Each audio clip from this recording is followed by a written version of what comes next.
As a reminder for our call-in users, the forum on Tropical Storm Isaias will begin at 4 o'clock. We are also streaming live on our YouTube channel.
Good afternoon and welcome to the public forum on Tropical Storm Isaias.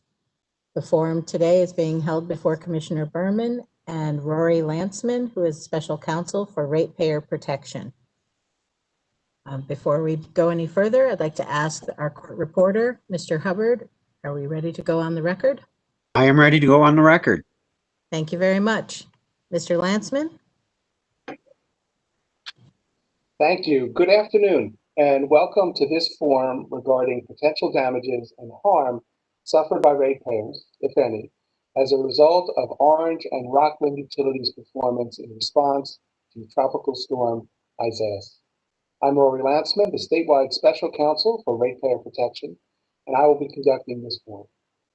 On the afternoon of August 4th, 2020, Isaias struck New York, bringing strong winds and heavy rain that particularly impacted the Mid-Hudson Valley, New York City, and Long Island regions.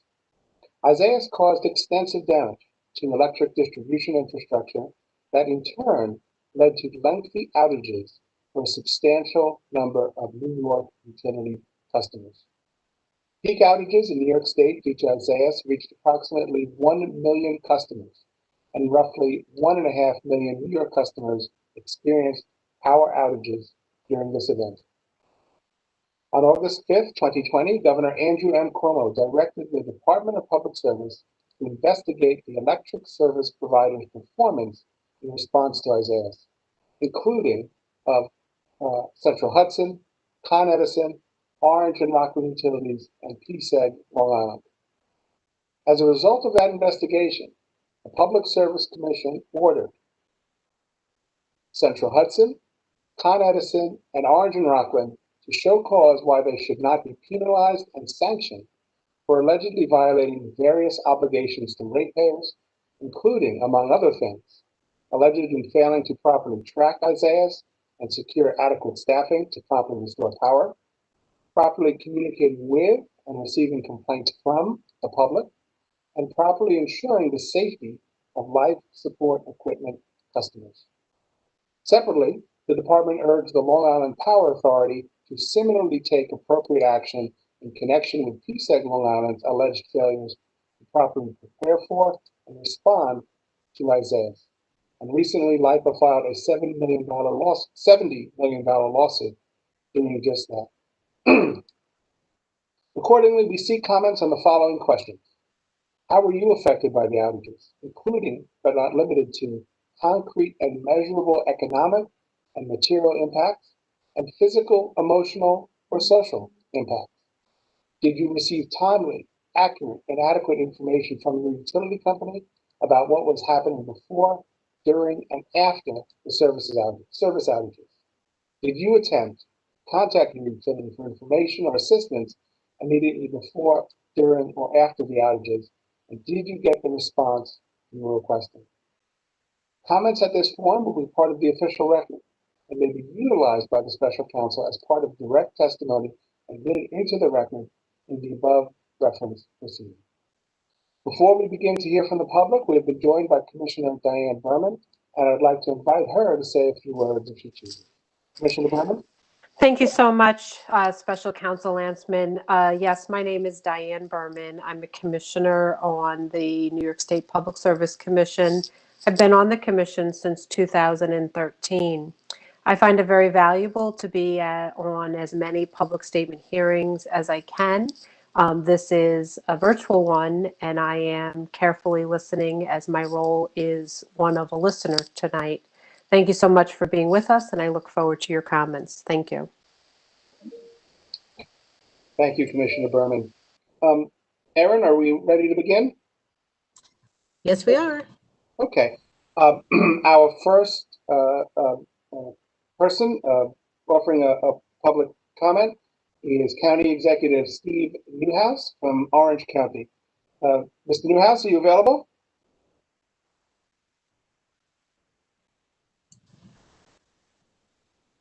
Mr. Landsman, he may be a call-in user. Okay. What are the instructions we should give him? For call-in users, please hit *3 on your phone when you are called to speak, and that will alert us to which user you are, and we can unmute you. Terrific. So County Executive Newhouse, if you've called in, please hit *3 and we will unmute you and we will hear from you.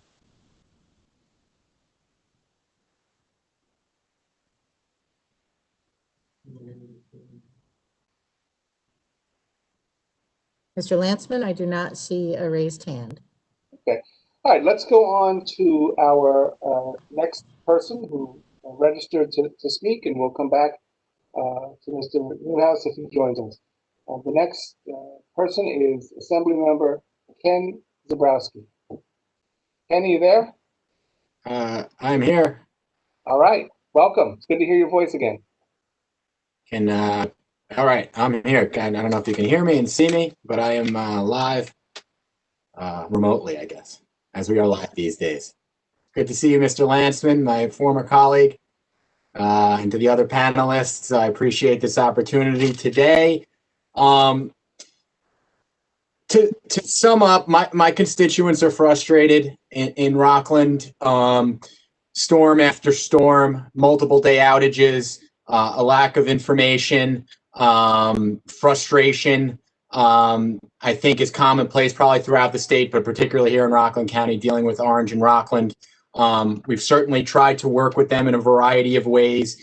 And I know this is a hearing talking about whether or not there should be fines and to what extent you can have enforcement or should have enforcement of those things. And I guess fines are great to the extent that it would serve as a deterrent. I'm skeptical that money's not fungible and this would end up being a cost by the ratepayers eventually. I know there are contingencies in to prevent that from happening, but I think if you ask my constituents, they would say fine if that will deter this conduct or force infrastructure improvements. But the most important thing is to try to get this to stop. And, I would hope that we could come up with a mechanism where there would be a vigilant oversight over these utilities so that we can look at various things to improve the service and prevent this from happening in the future on the front end. Some of those things include undergrounding. Certainly it's an extremely high expense, but to what extent can we start to take bites out of that apple in strategic areas, maybe on distribution lines or areas that are consistently going down to try to stop that from happening. Look at forecasting, mutual aid requests, and current staffing. We're always looking at this stuff, it seems like, after the fact of these storms, and maybe there could be a more vigilant oversight process on the front end of the storms. Orange and Rocklin, which is a subsidiary, if I'm saying it the right way, of Con Ed, we'd like to see that all programs that are done for Con Ed are also done for Orange and Rocklin. I know there was, I think, a $30 million hardening program that was done for Con Ed. I want to make sure those programs are done across the board so that both Con Ed and its subsidiaries see those type of hardening procedures done. One of the things on all these storms that we're seeking is that one of the things that seems to delay is that when you have road closures, you have a period of days where we're just trying to open the roads and there doesn't seem to be a seamless interaction between the municipalities and the utilities. Trying to have people from the utilities embedded into the municipalities so that we can have line crews and road opening crews working together so that we're not losing 2 or 3 days just opening roads and then starting to, repair the lines. Those are some of the things I've spoken to the utilities about over the years, but just to reiterate, I think what my constituents are really looking for is something that will stop this from happening. Fines to the extent that they are a deterrent, that's great. To the extent that we can ensure it's not taken out of ratepayers, that's fine. But we would really prefer that there be a vigilant and robust process to ensure that we are hardening our infrastructure so that this doesn't happen in the future. That, rate cases, it seems like time after time we come in at a number that shocks the conscience. We end up somewhere in the middle. And yet we continue to have these storms each and every time. So I just wanted to give a perspective from my constituents here in Rockland County. I appreciate everybody's time, and hopefully this process will lead to some transparency, lead to some oversight, and also lead to some results for people in the future. Thank you, Mr. Lansman, and all the participants. Thank you very much. Let me ask you a couple of questions if you have a few minutes. When you say that your constituents are frustrated, what are they frustrated with? What are some of the shortcomings? If I don't want to put words in your mouth, but what are some of the things that they are frustrated with? So certainly overall, when constituents can deal with a couple days of outage, but when it reaches 4, 5, 6, 7, or 8 days, people have an inability to deal with that. Second of all, the communication and an ability to plan. I do believe there were improvements, if we're being honest, from the last time, but there certainly needs to be more improvements in terms of the communication. You got a period of days there where people are totally in the dark about when they're going to be turned back on. Another specific example dealing with communication is the list of people that have specific medical conditions. So they are supposedly on a list, but nobody really knows what that list does. At the end of the day, I think it just means that they'll communicate with you better. And people, I think, have an expectation if they're on some sort of a life-sustaining equipment, that there'd be a little bit more to that to the people that are vulnerable health-wise. We had areas of vulnerable populations. I can think of the Visions Camp for the Blind that's in my district that went for a period of days with no type of information on when they were going to be up and running. I'd at least like to be able to tell a place like that, okay, you're scheduled for Thursday or Friday, and this is why. You know, you have these areas of folks that are vulnerable from a health perspective, and we had problems communicating with them. Those are some of the issues. And then each and every time, my municipalities seem to have trouble coordinating with the utility so that we can open roads. We seem to spend several days just opening roads and have crews that are not appropriately aligned so that you have the road opening, lines being worked on. You got one crew sitting there waiting for the other crew, and you're sort of losing these hours. Those are a few examples. Thank you. Thank you very much. Okay, thank you very much. We appreciate your being with us tonight. Thanks, I appreciate it. Thanks, Mr. Landsman. Good to see you. Thank you. You too. While we wait to see if County Executive Newhouse is going to be joining us, I would like to call up Michael Speck, the supervisor of the town of Ramapo. Mr. Speck, are you with us? I see you there. I see you as someone who's signed in via the computer. There you go. Can you hear me, Mr. Speck? It's hard for us to hear you.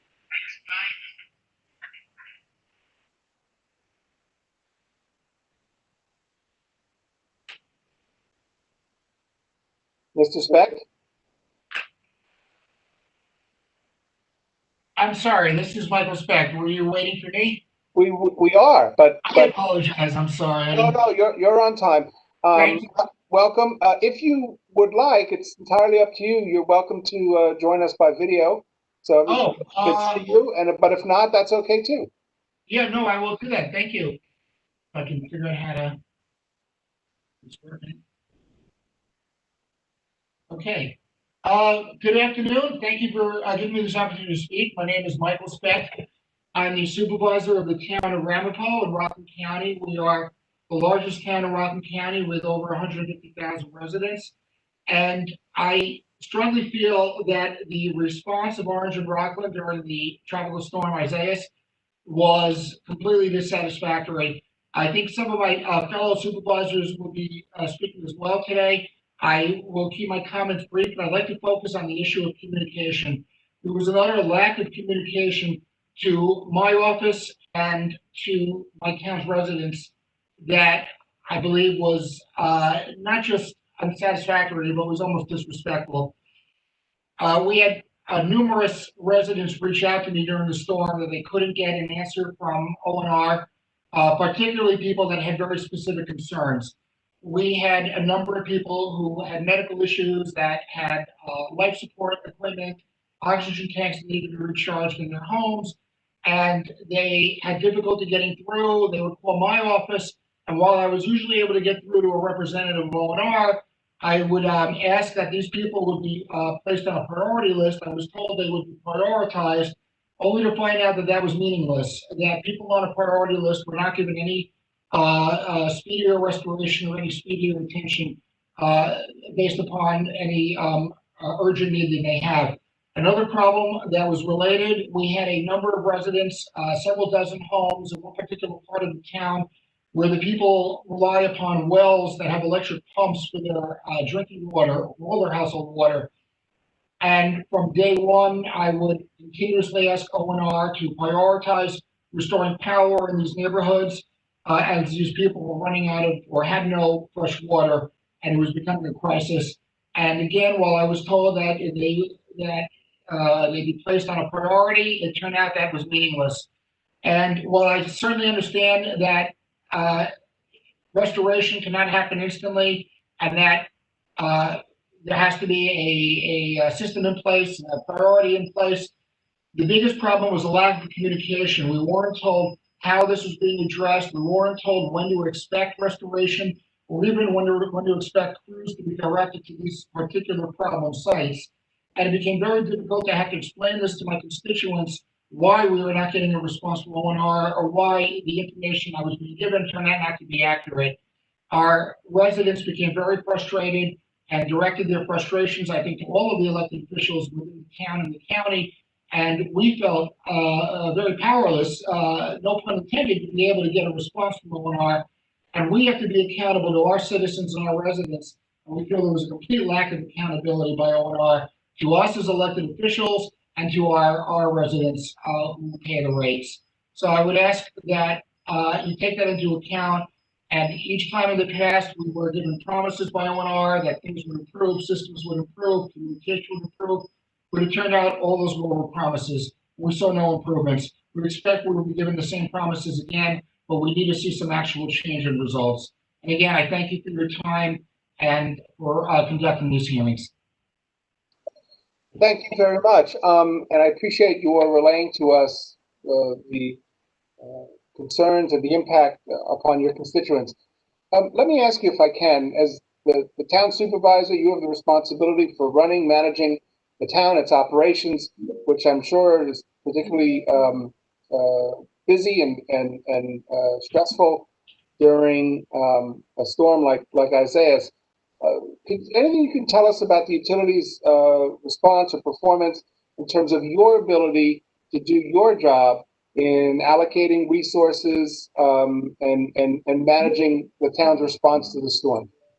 They made it very difficult. We sent our police department, our highway department, our parks department workers out on overtime, clearing intersections with down trees, cutting down trees that were tangled in power lines, doing all of the infrastructure work that we needed to do. But there was a lack of coordination with ONR to make that more efficient.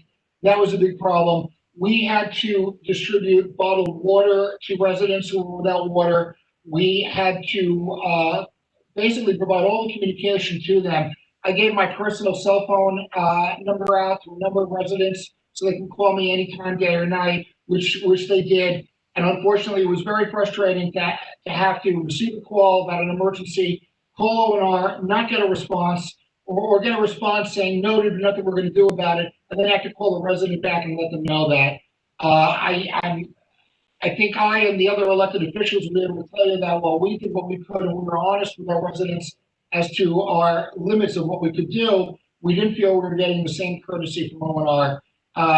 We could have used more cooperation again with our teams that were ready to keep the streets clear and to do whatever they could do to assist in repairing the infrastructure, but we didn't see that as a two-way commitment.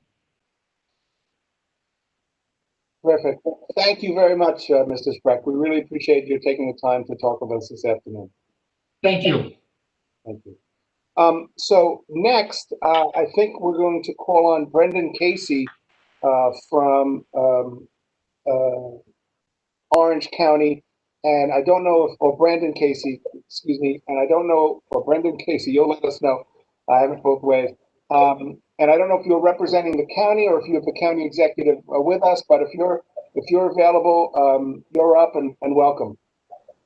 Yeah, thanks for having us. Can you hear me? We can hear you loud and clear. Do you want to, if you want to speak and have us be able to see you, you can push that button. But if you're not comfortable, that's fine too. No, that's fine. I'm trying to. We use Microsoft Teams here. I don't know. I've never used this WebEx thing.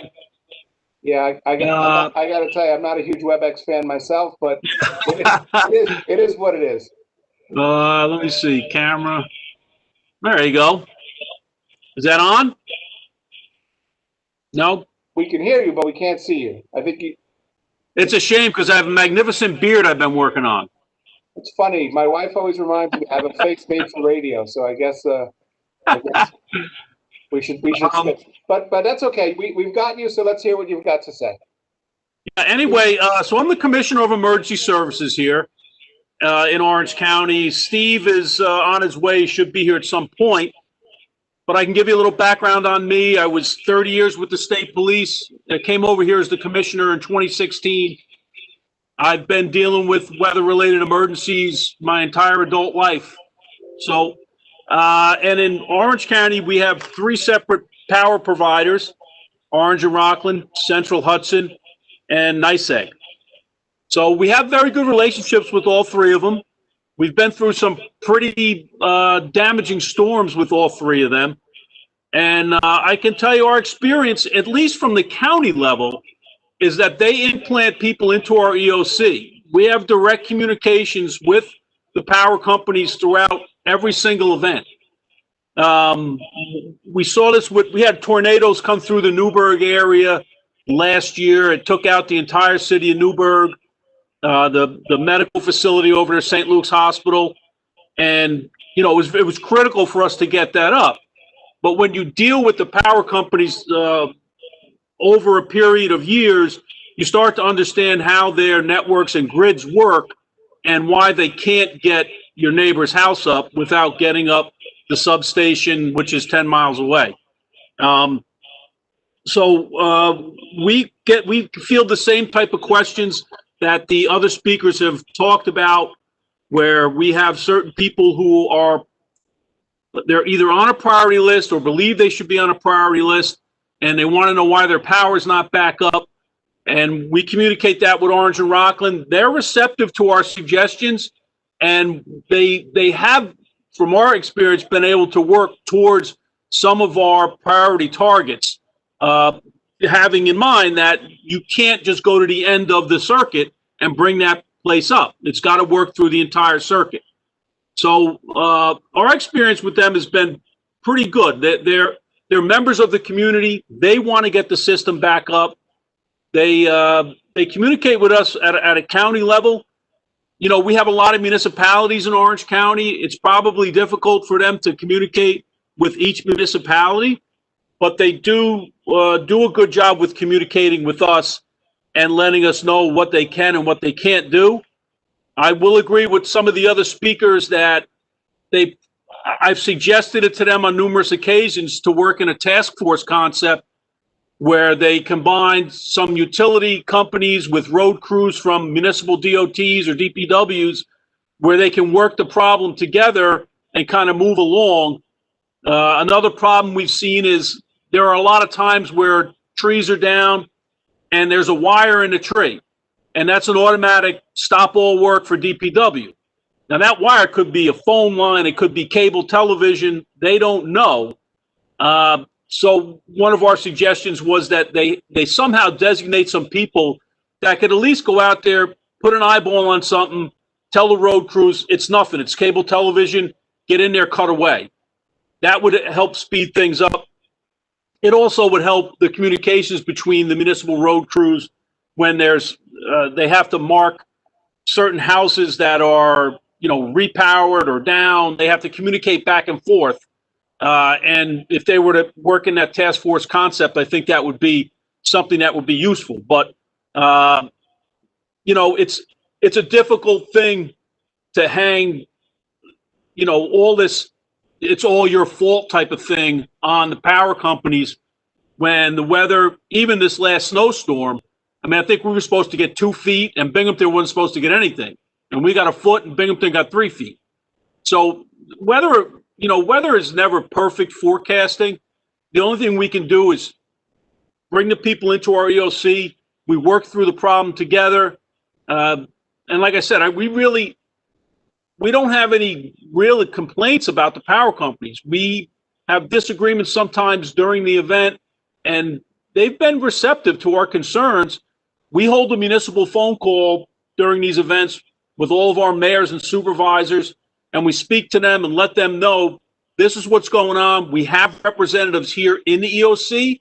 You can call us directly. You can drive here. It's in Goshen. You want to come in and talk to them in person. So, I mean, that's really what our position is. I spoke to Steve an hour ago. He also, you know, wanted to convey that we have good relationships with the power companies. There are always some little problems here and there, and we try to work through them. And everybody can always get better. But, you know, a lot of people comment on, we want this done, and they have no idea how the electrical system works. I know a little bit about it, but I know what I don't know. And I kind of try to stay in my lane on stuff like that.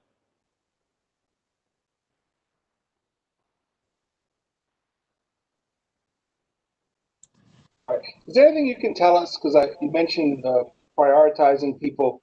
One of the issues for concern is the individuals who are on emergency life service equipment. Do you know anything about whether those folks were attended to, whether they were checked up on? Yeah, our social services, the people can sign up through that, through the social services program. I think we had they have a link. Each municipality has a link, but also social services helps people with that. So there are people that maybe don't understand that, or they're new to the program, but they all have links for it. They all have stuff out there that you can go in and say, look, my mother's on oxygen. She needs the power. I know New York Responds. I'm not a huge fan of New York State government, but New York State Responds generally works pretty good. And we can access generators from truck-mounted huge diesel generators right down the line. And if we need to move them around, the state is usually pretty good with that. That is one of the things that I've told my mayors and supervisors is, you guys really want to get serious about this, get out there and buy some generators that you can loan out to these people. My house, I have a Generac. I know I'm at the end of the line for Central Hudson. I know it takes a long time for me to get power back up. I'm fortunate enough financially to be able to have that. But if town supervisors and mayors, get a couple of those things. You can push them out and try to run some critical services for these people that maybe aren't on the priority list, or the power company just can't get them to them in a timely fashion.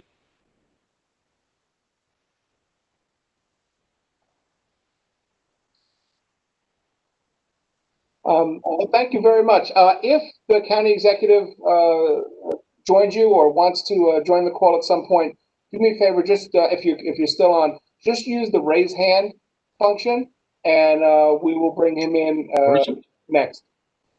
I'll try to find that. We were looking for it before, but I'll try to figure that out. I know he wants to speak, but he's jammed up. We're right in the middle of accepting vaccines and getting, trying to schedule that and getting stuff pushed out. So, 2020 continues. Oh, we understand. Let's all of us hope for a better 2021, right? All right. Thank you for hearing us. Thank you for joining us. Yep. So next up, we're going to hear from Howard Phillips, the supervisor of the town of Haverstraw. Is Mr. Phillips there? I see Yes, him. I am. Yes, All right. Do you want to join us by video, or you just want to stay on the audio? my video is on, so I don't know why you cannot see me. Hold on one second. We're going to click on that. How's that? There you go. Very Good good. to see you. Thank you. Well, thank you for this opportunity. Let me first begin by saying I've been in town government now for almost 40 years. Most of that as director of finance, then as county legislator, director of finance, and as town supervisor for the last 18 plus years. I've been through numerous storms and hurricanes. The last one, if I say it right, Isaias. I'm speaking also on behalf of the other supervisors. We have a supervisors association in Rocklin County. We really want to express our complete dissatisfaction about ONR's response with these storms. Nothing ever seems to change. I've been in this from the beginning. It seems as though every time we have a severe storm, whether it's a hurricane or a storm, and we have major outages, they open the drawer, they pull out the same playbook, tell us what we want to hear, and go about their business as usual. Let me say this also. It's unacceptable to have residents out over a week to 3 weeks. The late Senator William Larkin, and a veteran, said it right after Hurricane Sandy. They need to run this like a military operation. They have GPS in the trucks. We keep asking them for different information. We don't receive it. We asked them after Sandy, because this was just horrible after Sandy. We had people out for over 2 weeks. We said to them, assign a person to each town. Now, some of the larger towns will need more than one person. Have that person go with the crews, communicate to us where they are, estimated time of completion for that job, and where they will be going next. And they came back to us and say, no, that's a great idea. We're going to do that. So we get hit with this latest storm, and their first response to us was, we can't give you any information for 48 hours. Now, that is just totally unacceptable. There's no reason for that. Is there some clandestine secret going on that they can't tell us where their trucks and their equipment is? The first thing that hit after they told us the 48 hours, the first day that we're out there and everybody's trying to work together, our highway departments, parks, sewer departments, our volunteer firemen, ambulance corps members, paramedics, everybody working together. Orange and Rocklin said that they had to pull back their crews at 11 o'clock. Look, that's their calls. But I want you to know that all of our workers, including us, we were all out there still throughout the night. They told us they would be back in by 7 a.m. the next day. We didn't see a truck until after 10 a.m. the next morning. Every time we asked them, for instance, the town of Clarkston, I don't know if Supervisor Holman has the opportunity, he asked them that everyone, whenever we open our emergency operations center, they're supposed to assign someone. He went and called. He said it was so frustrating to get them to assign a person that they were extremely reluctant to put a person in their EOC, which doesn't make any sense. The communication is just absolutely critical. We have residents that constantly call their information line, and all they're met with is the automated system. So what is their next thing they do? They call their town supervisors or mayors. Once they call us and we don't have any information that we can give to them, this just exacerbates the situation. There should be people manning these phones. But not only that, there should be constant communication. As we said before, why not go back to that system of assigning people to each town, telling us where their crews are, where their trucks are, how long each project's going to take, where they're going to go next. That makes sense. That's running it like a military operation. We have seen over the years now deregulation. The Public Service Commission took away the power producing part with all these monopolies, whether it's Con Ed or O&R. We've now seen where you're taking away the ability to go out and buy it from a different entity. We also know that many municipalities are now taking their own street lights away. Little by little, the Public Service Commission seems to be dismantling what O&R's responsibilities are. It comes down to now that they're really doing the transmission and distribution of electricity. Something has to change. We can't keep having these long outages. And, you know, Mr. Chairman, it's really an insult to everybody's intelligence to be told that, oh, 2 weeks, it could be 10 days to 2 weeks, have it restored within 5 days. I mean, do they all think everybody's stupid? We know exactly what they're doing. Tell us the truth. If you don't know, say you don't know. If you think it's going to be restored in 4 or 5 days, tell us that. Don't tell us 10 days to 2 weeks or more, then have it restored in 5 days.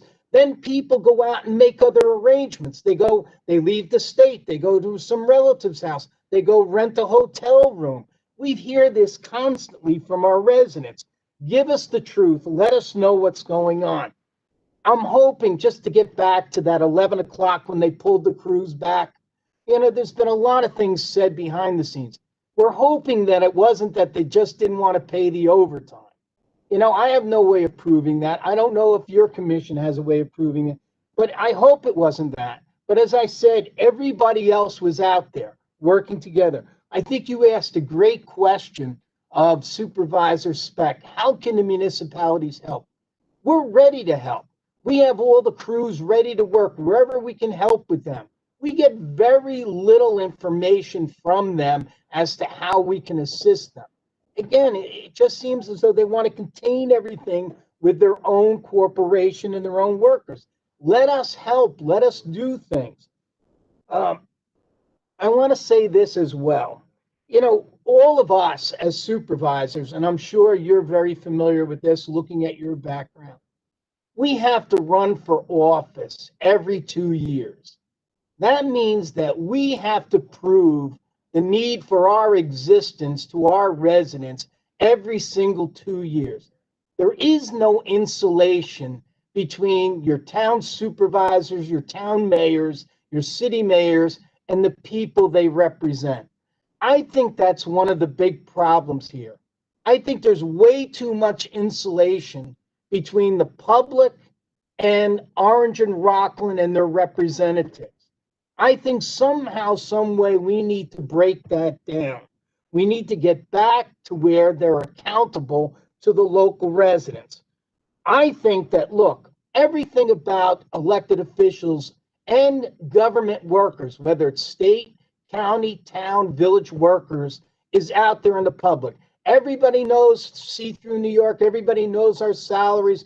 They know what we work. They know where we are. I think that the Public Service Commission should make and post everybody's salary in Orange and Rocklin, Con Ed, utilities, starting from the CEO down to the newest employee. I think that any benefits that they receive should be posted, should be made public. Let's make everything transparent. The way we look at it, Mr. Chairman, there's no competition. No competition. They don't have to run for office. They don't have to worry about their jobs. There's no accountability with that. There's absolutely no accountability.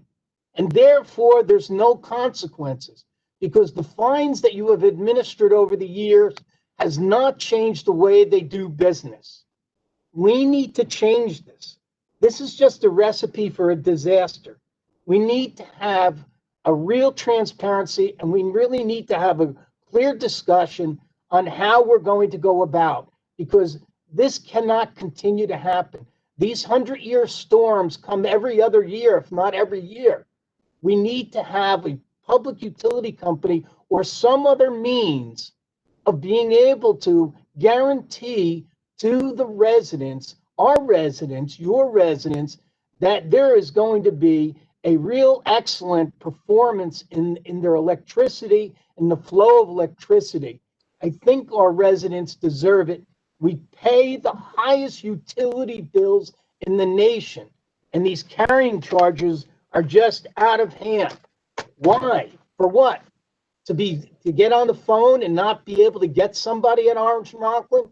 To call up and not be told we can't give you any information for 48 hours?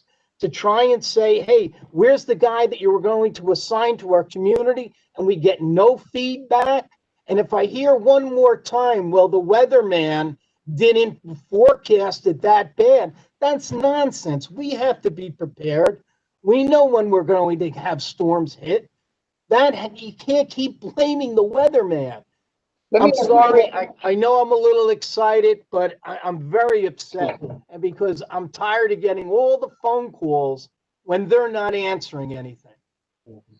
I know how frustrated you must be. I can hear it and see it. Let me ask you a question that I asked Supervisor Speck. How does the performance, how did Orange and Rocklin's performance, as you're describing it, impact not just your constituents, which is what you've talked about and is important, but also impact your ability to do your job, to manage your resources, to provide and manage the services that you're responsible for providing? Well, you can imagine, we have crews ready to help, whether it's the highway department, parks department, we have villages that have DPWs. We could go out there and help. So where do we assign them? Do we assign them to go out and do things in our own streets? Or do we wait for Orange and Rockland to come back and say, we need help? But I'm going to go back to that communication, because Chairman Lanceman, that is just critical. You know, it's like having being in a battle. You need to have that communication. You need to know where everything is. And the one gentleman from Orange County, I heard him mention about having generators. We've got generators galore. We're lighting up all the intersections with these generators. All the main roads on our state roads that intersect with our throughout our towns, transverse all the towns. We've got all of these generators up and running. We've got no O&R crews out there at times, and we're sitting back saying to ourselves, how do we explain to the public, you know, when they're going to be restored, when we're not getting any information back? I mean, I got to tell you, it's a real disgrace not to have these people communicating with us. It should be, and they opened it up. I think by the third day we were having, hey, everybody call in. But even when you called in, you didn't get firm information. They should have town by town, village by village information. Why not assign somebody to do that in each and every single town? Let that person communicate. Cut out the middlemen. Let that person directly communicate with the local elected official. We have all of our EOCs open and ready to go. All right. Well, thank you very much, Supervisor Phillips. We really appreciate your sharing these experiences with us. And I can tell you, it's obvious to me that you're an elected official who really looks out for his constituents and takes his work to heart. And it's great to see. Thank you very much. Opportunity. Thank you. Now I understand that County Executive Newhouse has joined the call. So, Mr. Newhouse, if you're available, you're up. And if you want to appear by video, you're welcome to hit the button, and we can see you. If not, you can just give your what you have to say just by audio, whatever you're comfortable with.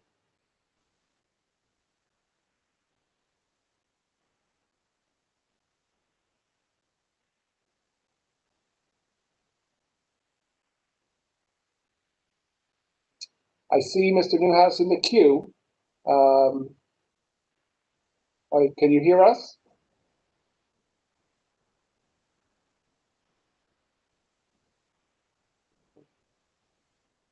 Okay, and you are unmuted, so we can't hear you. We're going to go to the next. Yes? I just wanted to say he may be muted on his end, Mr. Newhouse. Yeah. Mr. Newhouse?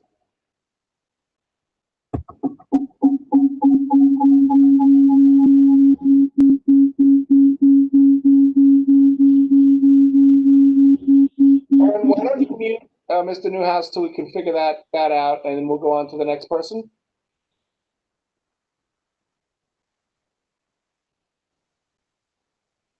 Thank you.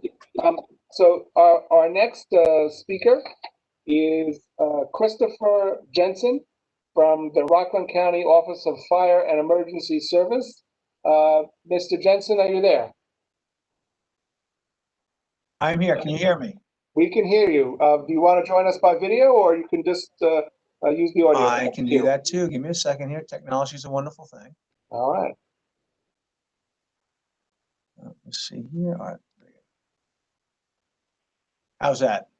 There you go. Welcome. Welcome. Thank you very much for the opportunity of speaking to the commission today. My name is Chris Jensen. I'm with the Rocklin County Office of Fire and Emergency Services. And I've had a working relationship with Orange and Rocklin Utilities for close to 30 years in the present position in which I sit. I go back to working with them during the December 1992 nor'easter that impacted the Northeast, and probably was my first large-scale event that I did deal with Orange and Rocklin on. And I do believe communications could be enhanced across the board. I agree with all of the speakers so far that we could improve communications. However, I'd just like to share with you from the county's perspective, I think that we've enjoyed a strong working relationship with Orange and Rocklin Utilities over the years.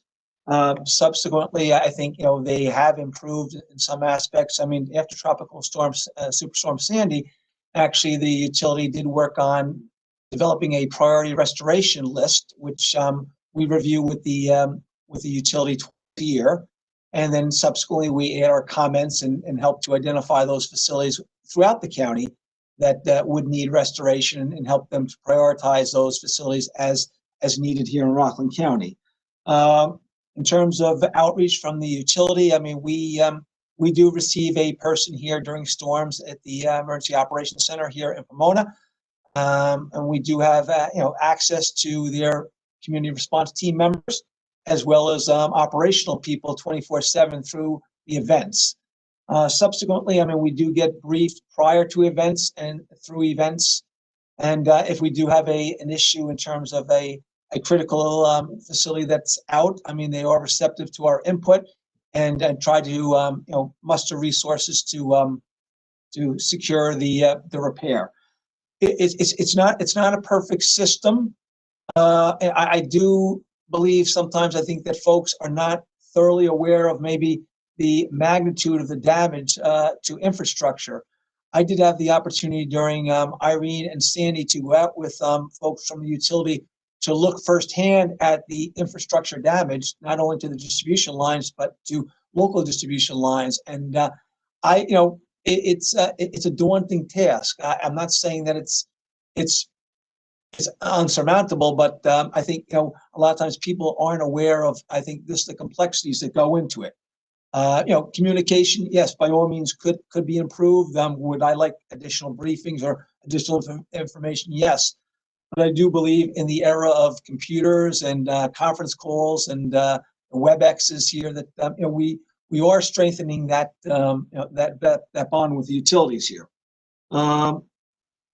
Did have a couple notes here I just did want to refer to. I did agree with a lot of what Commissioner Casey said from Orange County in terms of the utilities, our communications with them there too. We would support the underground networks, and I would say one thing that we do struggle with here in Rocklin is many years back, I did mention to you I've worked with the utilities for close to 30 years. We were able to have the life support list shared with the county, but then HIPAA regulations prohibited the utilities from sharing that information with us. And I think what that sometimes does, it hinders our ability on the county's level to identify those critical customers and, to see what avenues we can explore or implement to assist them. Now, a lot of times, the utility will reach out to us when they've not been able to reach out to a life support customer. And, we actually will work with the local municipalities to make contact with that person to see what, accommodations can be made. If we had that list prior to the event, I think we'd be in a better position on the county level to identify those people and to maybe look at what alternative means could be made prior to the event. Rocklin County does maintain an access and functional needs registry that we do share with the towns and villages. We do require people to register with us annually each year. We have probably less than 1,000 people that register with our system in terms of their access to our functional needs, and really it's a small percentage of the people in Rocklin County that probably do have needs. I do agree also with Supervisor Phillips and also with Mr. Casey. I think we can enhance the task force concept of pairing local municipality resources with the utility to expedite restoration. I think there is some training that the local municipalities would have to undertake to get them, I think, in a position where they could safely mitigate and work with the utility in terms of making these repairs. But I don't think that's an unsurmountable task. I do think that the utilities could offer that training and make it available to the municipalities to maybe get that concept going forward. In terms of the knowledge of mutual aid crews, I mean, the utilities do share with us the the crews that are coming in and, crews that are on property as well as crews that are expected to come in. Said it's not a difficult task. And I think the tropical storm in August, I think, did throw a curve to all of us. And I think it was a lot more extensive than I think the weather service, the utilities, or the municipalities and the counties, thought going in. Not that that's an excuse, but I think, we got more than I think we all anticipated.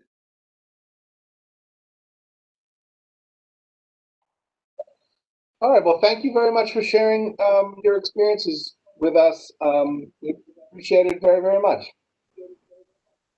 Okay, I appreciate it. If there's any additional questions, please reach out, and wish you a joyous holiday and a healthy new year. Thank you. You too as well. Any chance that we have Mr. Newhouse's communications working? Is he still with us, Steve Newhouse? I see you on our feed here. Can you hear me, Mr. Newhouse?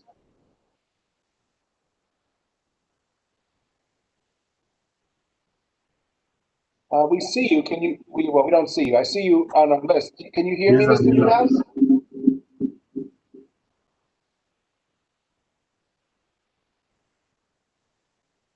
We still cannot hear you. Aaron, could you repeat the number for people to call in? And maybe Mr. Newhouse, because I see he's connected via computer, but maybe it would just be easier if he dialed in. Sure. If you call our 1-800 number that's on the screen, we have somebody standing by who can give you the phone number to call in. It's a 518 area code number and the access code, and you can dial in by phone that way. So Mr. Newhouse. And I believe she already provided that information to your secretary, Mr. Newhouse. All right, but let me give you the 800 number. It's 800-342-3330. 800-342-3330. And if you call that number, you'll get the 518 number, which is the actual dial-in number, and we'll get you right up. So next, we will hear from Luis Ingracias Jr., who is the Commissioner of Public Works in the town of Waukegan. Mr. Ingracias? Hey, good afternoon. Can you hear me? We can hear you loud and clear. Do you want to be up here by video or just over audio? There I am. Good afternoon. Thank you. Welcome. Good afternoon. I'd like to thank everybody for the opportunity to present today. Lou Ingracia, Commissioner of Public Works, also the Co-Director of Emergency Management for the town of Waukegan in Orange County. Town of Waukegan, 64 square mile town, completely serviced by Orange and Rocklin. We are at the intersection of 17 and 84, major transportation hub. And we also have the ORMC, recently renamed Garnett Medical Center, which is the largest medical center between Westchester and Albany. My experiences with Orange and Rocklin, I'm going to echo Commissioner Casey. I've been with the town of Waukegan for 34 years, the commissioner here now for the past 7. But my experiences with Orange and Rocklin have actually been very good. They seem very receptive. Some of the pitfalls that I'm hearing coming out of Rocklin, we don't experience that here in Waukegan specifically. I only can speak for our town. The community response team from Orange and Rocklin, constant contact with emails and warnings and what's coming out, and they'll tell us about their foreign crews that they're bringing in and things like that.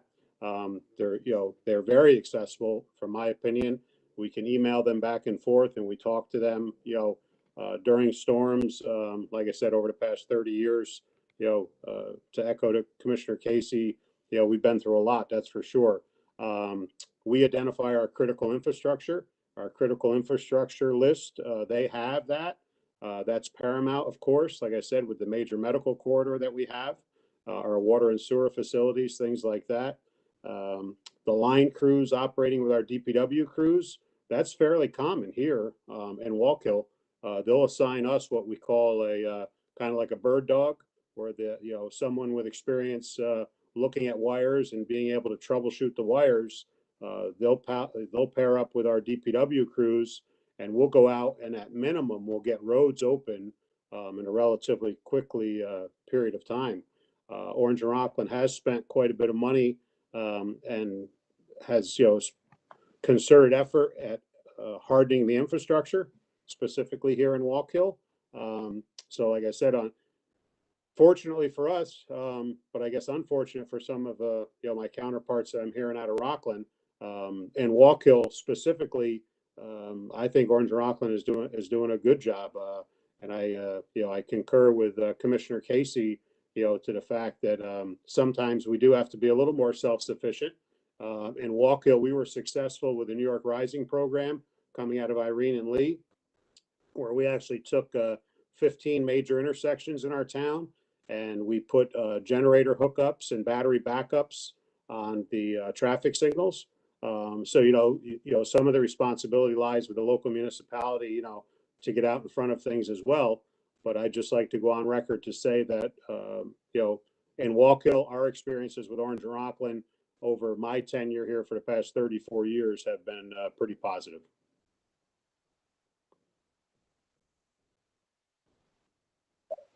All right, terrific. Thank you. We appreciate your joining us and giving us your feedback and your experience with the utilities performance in the aftermath of the storm. Have a good evening. Thank you. You too. Everybody be well. Thank you. Our next speaker is Stephen Reich, who is the business manager for Laborers Local 754. Aaron, can we call him up? How are you, Mr. Reich? Can you hear us? Can you hear me? We can hear you. Do you want to appear by video or just by audio? I don't see where I can get on video. All right. Well, listen, we can hear you loud and clear. So oh, actually, maybe I can. Hold on. It's entirely up to you. Okay. We had you for a second. We had a glimpse of you. Am I there? There you go. Okay. Sorry. Listen. Thanks. I appreciate the opportunity to speak here. I'm coming from a little bit of a different angle here as somebody who kind of, after Sandy and stuff, there was a lot of, they were bringing a lot of outside people to try to cover, safety and stuff for the down power line. So I got involved trying to get some of the local people here to work, and we worked with O&R to get a contract where they could draw from us and other contractors in the area to provide people to get out there and secure the lines before the crews get out there to try, for safety. And since then, we've had a pretty damn good relationship with them going forward. They call us all the time, and we try to provide as many people as we can. In fact, we're in the midst right now. We got apparently a 4A event coming over Christmas Eve and Christmas, so we're working on trying to get 60 people to work those days right now from just from our union hall to help O&R. They're out ahead of this storm 3-4 days right now. So it's not like they're not making the effort to get the crews in place. This last event was nobody expected it to be as bad as it was. And I agree. It's like, if we want to prepare for every storm, like it's the worst storm, then people are going to have to realize that it's going to cost money. I mean, the bottom line is it's money just to pay people to go out there, like my people, to be out there sometimes 20, 30 hours. The people that fix the lines. You can't prepare for every storm like it's the worst storm economically and actually allow people to be able to pay their bills. I mean, Howie Phillips is complaining about paying high rates. Well, you're paying high rates. Well, believe me, if you want to prepare for every storm like he wanted to, he'd be paying a lot higher rates. And that's just my opinion from the little piece that I see. But working with O&R on the communication thing, what failed the last storm is we had the internet everything works on internet here now. So whether we had a generator or not, the internet went down. So we had no ability to email, no ability to dispatch people. The goddamn mobile Verizon and stuff was at best weak. We have to really work on getting our mobile and cell phone infrastructure and internet infrastructure to be able to withstand this stuff even before the electricity, because without it, we have no communications. I mean, that's the major problem was communication, in terms of just within O&R and within our, somebody trying to get people, dispatch people to job to job to job, and try to protect the worst areas. I literally couldn't, we could not communicate to each other very well because, I was out of power here, no internet, no anything. I was working on a cell phone and taking snapshots and just trying to get people where I need to get them.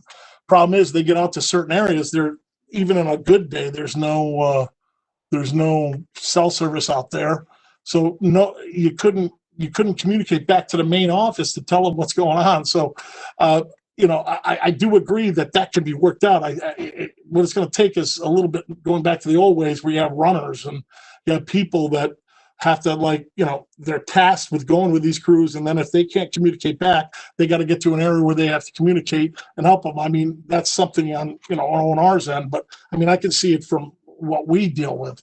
But certainly, I think more coordination with the state, with the individual municipalities is imperative in terms of like what apparently over in Wallkill and some of the people over in Orange County, they seem to have at least this starting where they can communicate, and you can use the town and the county resources to help get out ahead of the O&R crews, so they don't have to, what my guys were reporting back to me a lot would happen is they'd be sitting on these lines for hours and hours and hours, and then finally a truck would come out to remove the trees, a contractor, but they couldn't get a hold of the people at O&R, and then they'd see a line, so they didn't know a line down, so they were told not to touch it.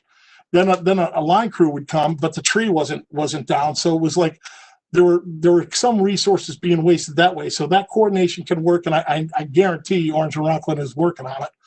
They've really made strides. I feel bad this last storm because there was a lot of crap, but all in all, they tried to do the right thing in terms of like getting prepared, and getting out there and getting the resources on the ground to protect the public, number one, but also restore the grid, which is a huge undertaking, especially when you get kind of blindsided like that last storm.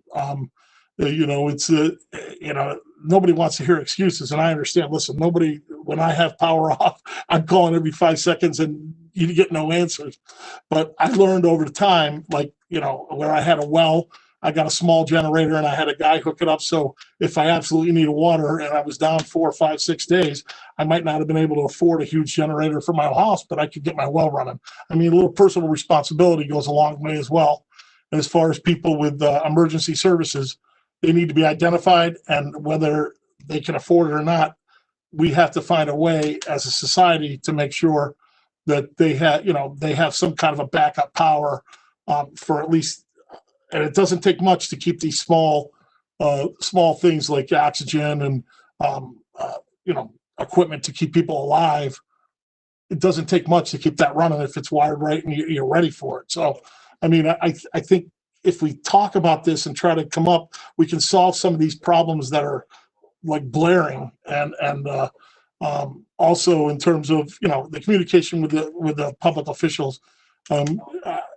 There should be, get to the county, get one guy, and then they can disseminate it to the towns. But listen, I'm just a business manager for a union, but that's what I would do.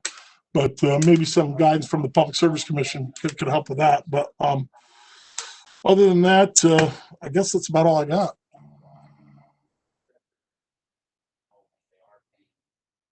Sorry. Thank you very much. We appreciate it, and certainly your comments is part of the guidance that certainly the Department of Public Service, and I would expect the Public Service Commission itself will consider and take seriously.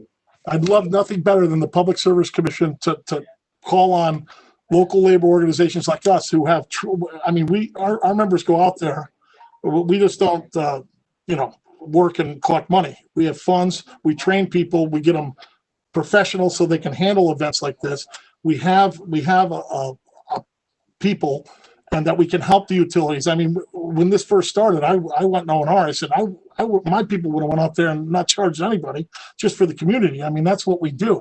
And but, O&R recognized it, and since then the relationship has been great in terms of them calling on us. And we just want to help them to streamline things, but we need to get the county involved. We need to get the municipalities and the Public Service Commission. We need to get together and really brainstorm, and there's some certain things that we can work out. I really believe, I mean, this is America, man. We can do anything.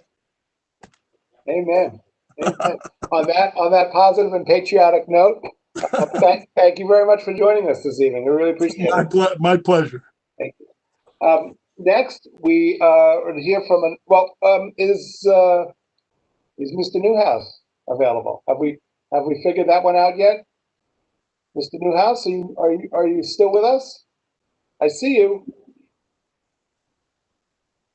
I see Mr. Newhouse. Can you hear me? No, we're still not able to hear you, unfortunately. Okay, so our next speaker is another labor leader, Chris Cerrone, who's a field representative from Laborers Local 17 out of Newburgh. Mr. Cerrone. Can you hear me, Mr. Cerrone? How are you for this evening? Yes, I can. Can you hear me? We can hear you. Do you want to appear by video or just audio? There you go. There we go. How are you, sir? Thank you for allowing me the I time. like the salt and pepper beer thing. Very nice. Very nice. So thank you very much for the opportunity. Just to echo some of the things that Mr. Reach said prior to that, we've had about a 10-year relationship with Orange and Rockland, providing resources for down power lines. We were able to develop a curriculum with Orange and Rockland, safety training curriculum for our members. And we have approximately 250 to 275 members trained right now in down power lines for emergency response. So our guys are literally the guys who are boots on the ground right after the storm with the power company, with the line crews, with the tree crews, with the express intention of keeping the public safe. We keep people away from down power lines, keep traffic from driving under them or driving over them, driving through trees and stuff like that. Orange and Rockland's been an incredible partner with us. They are using today as an example. We have an impending event for Christmas Eve. I received my first call this morning at 10 o'clock, and we've literally been on the phone all day versus via emails or phone calls, just trying to get resources available for Christmas Eve and Christmas Day in the event this storm does come to fruition. So I can't say enough about them as far as communication and always asking us, what do you think we should be doing here? Any suggestions? We constantly brainstorm, trying to find out new ways to be efficient while continue our safety and providing the resources to the public. So, and I will reiterate that previous storm. Mr. Reach is absolutely right. In today's world, we are very communications savvy and dependent on internet and power. And that was a perfect storm. We lost power. We lost internet, and once we did dispatch our members, we realized quickly that cell towers were down as well, and it became very hard to communicate with our guys out in the field. And then given the fact that it was a nighttime event, made it even more difficult. Well, one thing we do know is how hard your members work, and we're all very appreciative of that. And we're not just saying that. We see them out there. And as frustrating as it might be for those who have lost power, we're dealing with other issues that we're examining as part of this proceeding. Your members have to deal with the same things, and they have to be out there bringing power back to everyone else. So please know and please convey to them, we thank them for everything that they do. We mean that sincerely. Thank you for making that point, Mr. Chairman, because I wanted to say exactly the same thing. While we are out there providing this service, and we're happy to do it, and we're compensated very well for doing it, also keep in mind that we are out there for 10 to 12 hours with the general public who is not very happy at the time having no power, but in some cases, in many cases, my members leave their home and their family with no power to go out and do the job that they have to do. So, and you do hear a lot of unpleasant things said to you during the course of a shift out there, but understandably so. People are frustrated. We get it. And our members are trained to say, we're very sorry. We'll do the best we can. We're doing the best we can. We're out here to keep everybody safe. So, but thank you for acknowledging that. It's very, very much appreciated. Thank you. All right. Thank you for joining us and happy holidays. So Thank you, sir. You too. thank you. We're going to go back to Brendan Casey. I see you have your hand up. Maybe you are trying to plug in the county executive. Brendan, you there? Yeah, can you hear me? We can hear you loud and clear. All right, Steve. All right, Steve. Can you guys hear me? We can. Can you hear? Yeah, we can. Okay, so I'm going to go quick. I apologize for joining you guys late. I have to tell you, in my 25 years in emergency management, I've had a great relationship with Orange and Rocklin. I'm not trying to get a job there. I don't want to get a job there. But I got to tell you, it started as a town supervisor in Chester, also as a manager of villages and cities. These guys added a 3 utility providers that I deal with in Orange County. Orange Rocklin has done a great job.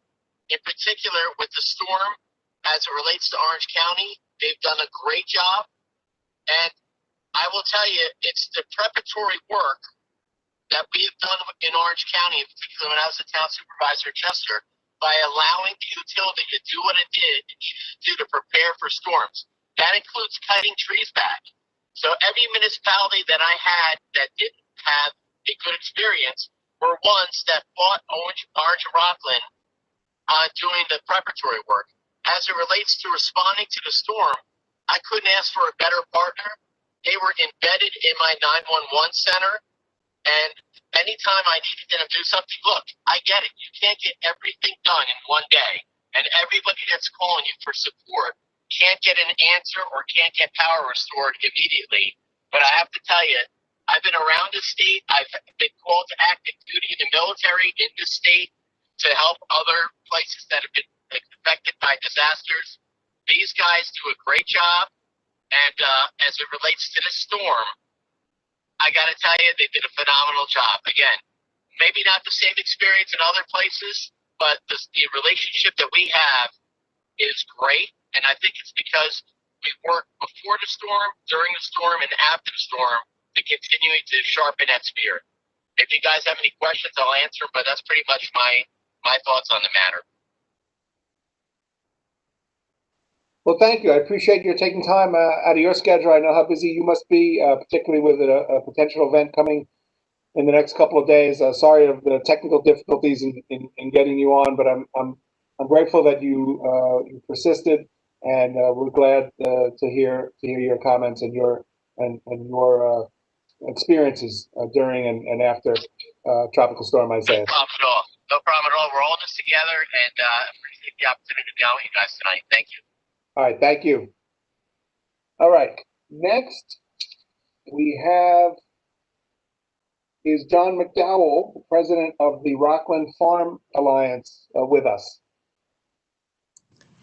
He may be on the phone, Mr. Landsman. Got it. So, Mr. Mcdowell, if you are joining us by phone, please dial *3, and we will unmute you.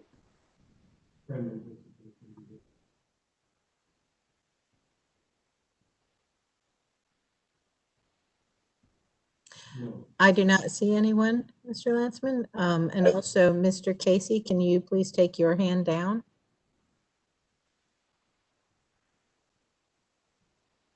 All right. Mr. McDowell, if you're there, please hit *3. In the meantime, we're going to go on to the next person on our list. We have 2 representatives from Penguin Rep Theater. I assume that's Penguin Repertory Theater. Joe Brancato and Diane Seratore. No, excuse me, Andrew Horn and Joe Brancato. Are either of you here and want to speak? If you are on by phone, please hit *3 and we will unmute you.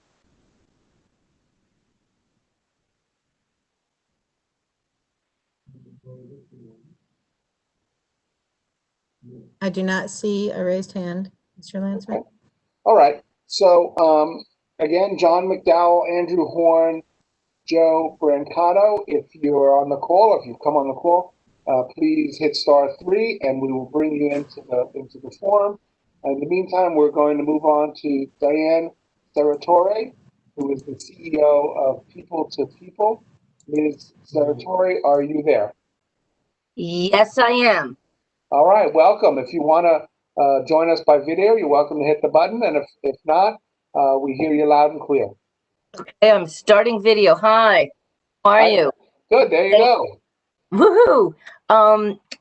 I am Diane Serratore. I'm the head of People to People, which is Rocklin County's primary hunger relief organization, and also its designated emergency food distribution site in times of disaster.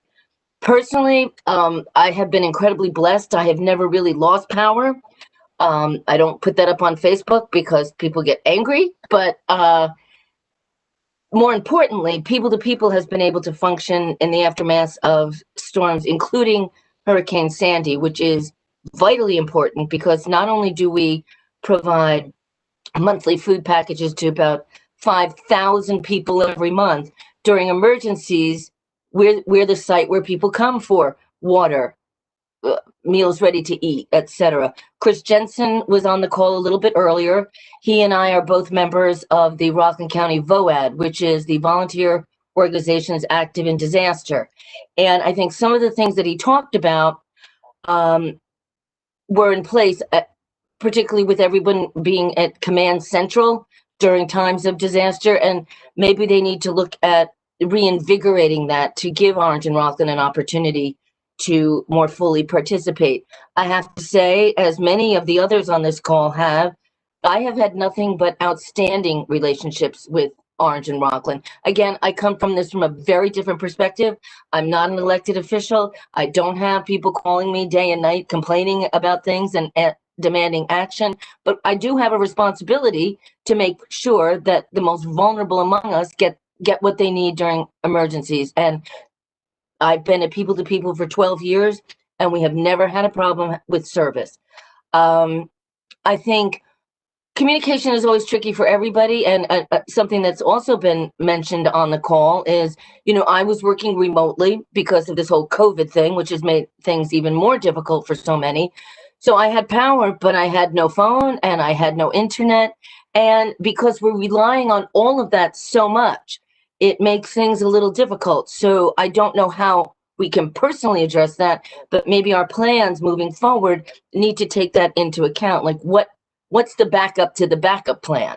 Again, we have been very blessed. We have power. We have ability to connect with Orange Rocklin when necessary, and it's worked out incredibly well for us. You were mentioning two of the other guys, well, actually three of the other nonprofit reps. Right now, People to People is exploring an opportunity with Penguin Rep and the Rocklin Farm Alliance to build a larger farm to produce produce. And Orange and Rocklin is going to be one of the supporters of that. And as the head of one of Rocklin's primary nonprofit organization, for me, the community partnership with ONR is incredibly important. So I know Assemblyman Zabrowski was talking about the repercussions and next steps as far as any fines go. Ken is concerned that this will be, trickle down to the consumer. I'm concerned that it will impact Orange and Rocklin's ability to be an outstanding community partner to the nonprofits that provide vital services to the most vulnerable amongst us. We rely on their partnership, as do many. So again, if the fines are the way you guys think you need to go, okay, but I'm concerned about how that implicates and impacts folks that really rely on their very positive partnerships with Orange and Rocklin. I understand there's a lot of challenges. I think Brendan Casey said that the weather is unpredictable. One of the things many of us say is, man plans and God laughs. We all can only do the best we can. And surely, clearly, we need to step up our efforts to communicate all around. But there are some mechanisms that were in place that I think need to be reenacted here in Rocklin. again, I understand the frustration of our elected officials, many of whom, in fact, all of whom I work with very closely on a number of initiatives and have great respect and admiration for them. I can imagine, well, actually, I can't imagine the kind of pressure that they're under every day to provide so many services to so many different of their constituents. But at the end of the day, for me, and for the 5,000 people that rely on us to provide them with food every month, we could not do this without Orange and Rocklin. And again, we've been very blessed. We have not yet had major power outages. We lost power for 2 days during Hurricane Sandy, which was not all that bad, all things considered. So all I can say is we do need to figure out a way to work together better. Concerned again about the impact of the fines on an organization that is one of the most outstanding corporate neighbors in Rocklin County. So we need to do the best we can for all of those that need us in a way that's kind and compassionate. That's all I have to say right now. Well, thank you very much. We appreciate it. I'd just like to understand just a little bit more about the services that you provide, and particularly during a storm event. So I don't know. You don't need to be 100% precise. Just the best of your recollection. Well, During sorry, like after Isaias, like what does your organization do, and how many people do you serve, and how do you go about doing it? Just so I understand. Well, we have two in the aftermath of a natural disaster such as that impacts the entire county. We have our regular clients to provide services to. Those are the ones who have monthly appointments to come in to get their food for their family. But we also have emergency food distribution for folks that are impacted by the disaster that need a little help, to get through. We work with Chris Jensen from Rocklin's Emergency Services Office. He has funded meals ready to eat that we can then provide to folks who are impacted by power outages, etc. So they can come to us and get food and water. And your organization distributes it, or you contract? Yes, we do. We distribute it. And we rely incredibly on volunteers. So, we're a small but mighty staff, but we've built a network of corporate supporters and volunteers and the houses of worship to make sure that we can provide what our neighbors in need. Now, there's two different kinds: the ones that have chronic food issues and the ones that are just briefly impacted by a natural disaster. During Hurricane Sandy, the regional food bank sent down tractor trailers full of water and ready to eat meals and things that could be prepared without cooking, because if there's a power outage, there has to be other ways to provide nutrition to your family. So, do you remember during Isaias in August how many additional families or individuals? We probably had something like 100 additional families just coming, like, for the 2 weeks that were impacted. Those for about 2 weeks? Yeah. When you say coming, they came to you to get food? Yeah, they come directly to us. Right. And, they don't need an appointment. If you need food for an emergency situation, you simply come to people and say, we need food, and we provide that to them. Now, our clients, the people that are there for the long term, they have income eligibility requirements, residency requirements, but somebody that's impacted by a natural disaster, they just need to come to us and say, we've got issues, we need some help, and that's what we're there to do. And we do work with Chris Jensen and with the County of Rocklin and with ONR, who does provide funding to us to support our programs. All right, well, thank you very much, and thank you for the work you do. It's really God's work. I'm sure at this time of year, it's appreciated more than ever. Well, we just keep saying, is it January yet? So, I think the whole world is saying, is it 2021 yet? Thank you very much. Thank you. Thank you for being with us. Okay, I just want to see, is John McDowell, Andrew Horn, or Joe Brancato on the call? If you are, please hit *3 so we can see that your hand is raised, and Aaron will let you in. Aaron, do we see any hands raised? I do not. Okay. So we have two more speakers who've registered, other than the three that are not responding right now. They're Howard Hellman and Dan Depew. Mr. Hellman, you're up next. If you could raise your hand, either if you're on video or if you're calling in, you hit *3, and we will see your hand raised, and we will bring you into the forum. Mr. Hellman, are you there?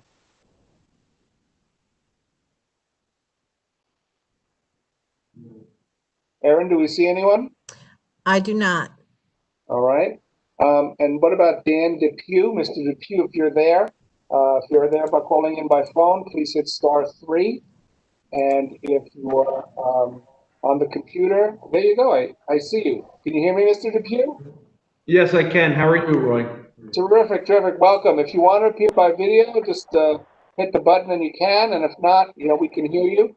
So, so you're up. I don't want to screw it up, so I'll leave it the way that it is. No problem. You're welcome. And tell us what you have to say. Yeah. So you may recognize my name because I believe I appeared before this same committee in the capacity as Deputy County Manager of Sullivan County, New York. There were a number of storms up there. It's good to see your face again. I'm glad you've survived this year. In that capacity, I had witnessed in Sullivan County, we had 3 utilities that we were working with, and we had 2 storms that were right on top of one another. And what I recognized there was utility companies that I'm not going to point out that no matter what was said or what was communicated, they just couldn't seem to get out of their way to recognize improvements they could make and actually implement them. And then there was Orange and Rocklin. And, just looking back to that time and those storms, and I know this is about Isaias, but it'll lead to the greater point. The connectivity that Orange and Rocklin provided Sullivan County at that time in trying to improve what was happening there with restoration, communication, and working together symbiotically with the local DPWs was really exemplary, and to the point where I would be getting phone calls on my personal cell phone at 2 a.m. from President Sanchez from Orange and Rocklin, who's saying, "Hey Dan, I just want to know, how are you doing up there? We appreciate everything that's going on." To Frank Peverly, key leaders in the Orange and Rocklin management team who cared enough to say, "Are we getting it right this time?"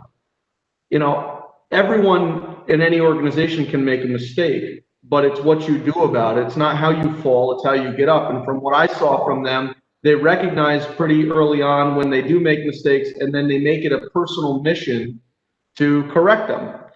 So how does that become relevant with this storm? Well, I had left Sullivan County and worked in the capacity of the Chief Communications Officer with Middletown Medical. Middletown Medical has about 125 different medical providers spread out over about 27 different facilities through the Hudson Valley. And similar to my role in Sullivan County, some of those facilities are covered by different energy providers. I was reached out to by members of the Orange and Rocklin team during the event. "Hey, know you're there. How's everything going? Here's what's going on." They recognize, hey, we have so many different things going on, so many different medical buildings that we had to take care of and needs. And I felt the communication was great. So I think it's important to take not just the bad experiences and learn from them, but also recognize a group when they do a good job. And everything I saw, during this event from Orange and Rocklin was exemplary communication and them doing a very decent job. Now, that being said, I didn't have power at my house for about 4 days, but we dealt with what we had to do. Couple small insights I think would be important, maybe helpful, and don't cost a lot of money. I think fines don't do anything. Fines, by the time they come around, where they go, what happens with the money, I don't know that really ever solved any issues. from this perspective in all my capacities as a town supervisor to a county legislator to a deputy county manager and now working in the private sector. I don't think that's what'll fix things. Clearly what I see on this call, and I'm sure you do too, is that in Rocklin County, there has to be a little bit more of a symbiotic communication because it looks like Sullivan County and Orange County has been hit a lot harder in the past, and there's been some bonds made between the folks at Orange and Rocklin, and they've coordinated a little bit better. The worst time to get to know one another is in an emergency. So I think the hot wash on this says, okay, let's get down there and invest a little bit more in those relationships. And I believe in Orange and Rocklin, I testify to that experience that they can make big improvements in doing that. We all know the economics of not being able to 100% prepare for a disaster all the time and be able to staff for the worst thing that could possibly happen all the time. However, you bring in outside resources. I think sometimes public sees these trucks out there and they're not really sure, is it a communications truck on the street? Are they here to help us? Are they not part of us? So I think clearly identifying these vehicles as, you know, an affiliate of Orange and Rocklin, showing that logo, maybe it's magnets that can go on the trucks, different things like that could be handed out to them, to brand that, hey, you may only see, let's say, X number of Orange and Rocklin trucks, but all of these people in this area are part of this magnificent effort to try to get things back up and running. And I think that'll be helpful. Hardening of communication systems, I think with this storm and what we're seeing a lot of times, cell towers are built in places where they're just not easy to get to, and that's for a reason, because of their ability to communicate over and traverse topographical areas. Sometimes when the power goes out to major transmission systems, and then they're working on getting those up and going, the batteries and the capacity only last for maybe a few hours. And I think there's got to be a bigger push on the communication companies' ends to make sure that they have some small generators in place. These towers don't use a tremendous amount of power. And to me, with all the storms that we've had and with dealing with this and knowing that sometimes you have a major transmission line that everyone's working really hard to bring back on, but you could lose a particular tower in a particular region, I think we pay enough for our cell phone bills, and I think they could find a way to make sure that those towers are better taken care of with some redundancies for power for emergency purposes. And then lastly, when I was supervisor in the town of Walk Hill, one of the things that we did was we changed the building code that as a subdivision was built, if they were going to have a community clubhouse, or if they were going to have, let's say it's a large townhouse complex and they're going to have community spaces within these complexes, we made it part of the code that if they had those community spaces, they had to have a generator that could at least run those community spaces, because it takes a little bit of the sting off when you have a major power outage event to where people can go to. And that shouldn't be on the power company to have to do that.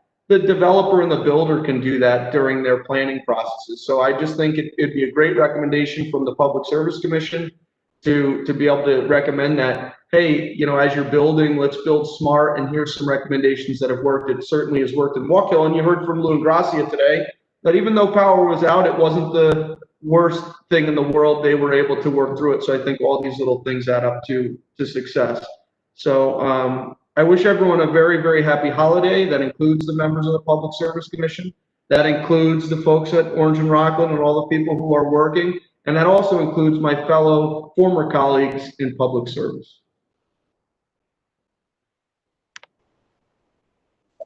Thank you very much. We appreciate that. And definitely we'll take some of those recommendations to heart. Have a happy holidays, and appreciate your sticking around to give us your perspective on things. We really do appreciate it. Okay, I see that we do have a hand raised. So, Maureen, why don't we bring them into the forum? I don't know if it is Mr. Horn, Mr. Brancato, or Mr. Hellman, but perhaps he'll tell us. This is Howard Hellman. Can you hear me? We can hear you, Mr. Hellman. Welcome. Oh, thank you so much. So, what do you have to tell us this evening? last but not least, this is my first opportunity to be part of one of these hearings, and I find it very educational. So let me first give a little bit of an introduction about myself. I'm a lifelong resident of Rocklin County, actually third generation. I'm a principal of Albright Electric.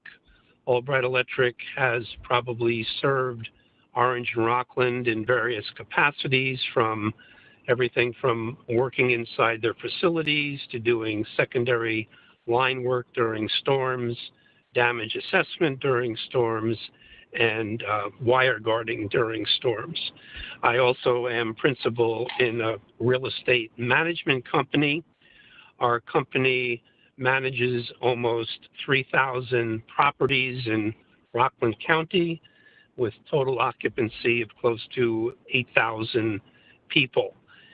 And one other thing, being a lifelong resident, I know Diane Saratori very well, and I too sit on probably a half a dozen not-for-profit boards, and at the table at every one of those not-for-profits, from the Boy Scouts to the YMCA, there is somebody from Orange and Rockland, and they are indeed true members of the community. They roll up their sleeves and get their hands dirty. They also bring their brain power to the table, and they also bring their dollars to the table. So they are the best community partners that Rocklin County could ever have, bar none. During this past storm, a couple of things that come to mind. Wearing my real estate management hat, we felt an obligation to inform all of the people that are under our umbrella, to keep them informed of the outages, and we were able to do that very successfully with communication with Orange and Rockland, be it talking to somebody in the control center or looking at the outage map, which virtually anybody could do. It's a pretty easy map to navigate, and it shows you where the outages are and the approximate times for restorations. Wearing our Albright hat, we were out there in the trenches doing secondary line work, wire guarding. So we were working side by side with Orange and Rockland employees, and I got to tell you, these people were up day and night, and the compassion and the caring that they gave to every call that I saw them take was miraculous. Lesser people would not have been able to stand up to the scrutiny that they did. And it's real easy to kind of throw stones and to be, better prepared. Well, if they prepare for the worst storm, and it was said by a couple of people, our utility rates would be triple what they are. And if you kind of take this one little bite out of the system that they have, and you look at the reliability of the system over a several-year period, and how often there's the outages, this is really just a dot on an elephant's rear end, if you will. So I'd just like to say that they're a great company, they're a great partner. Safety, which I should have started with, is their absolute number one concern. The people that work for them are members of the community, they're people. They take that at the utmost priority. The public as well, and that's what they look at first. And if you look at the damage and the devastation during the storm and the amount of work that was restored, it would take years to build in a normal course of business the amount of devastation that had to be rebuilt. They almost rebuilt an entire system in 5 or 6 days. And it is unfortunate that there was 5 or 6 days of outage, but unfortunately, that's the real world. And that's kind of what I wanted to say. All right, well, I'm glad you stuck around to say it. Appreciate your input, and wish you a happy holiday season. Thank you, and I thank all of you for the time that you guys put in doing this and taking this all seriously. And I think every step of the way we get a little bit better, and we do it better the next time. So blessings to everybody for a great holiday season. Likewise, thank you.